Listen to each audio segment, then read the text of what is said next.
بسم اللہ الرحمن الرحیم۔ السلام علیکم۔ بادشاہ ظہیر الدین بابر بھی سنایا کرتے تھے۔ وہ کہتے تھے انہوں نے زندگی میں صرف 2.5 کامیابیاں حاصل کی ہیں۔ ان کی پہلی کامیابی ایک سانپ کے ساتھ لڑائی تھی۔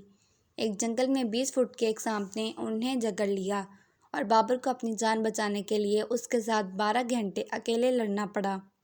ان کی دوسری کامیابی خارش تھی۔ انہیں ایک بار خارش کا مرض لاحق ہو گیا۔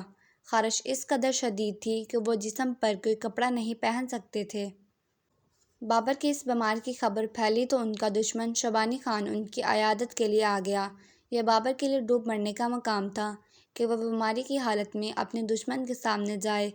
بابر نے فوراً پورا شاہی لباس پہنا اور بن ٹھن کر شبانی خان کے سامنے بیٹھ گیا۔ وہ آدھا دن شبانی خان کے سامنے بیٹھے رہے۔ پورے جسم پر شدید خارش ہوئی لیکن بابر نے خارش نہیں کی۔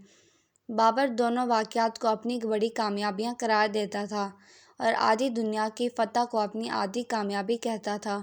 اگر آپ کو ہماری آج کی یہ ویڈیو پسند آئی ہے، ویڈیو کو لائک کریں، شیئر کریں۔ چینل پر نیو ہیں، چینل کو سبسکرائب کریں۔ خدا حافظ۔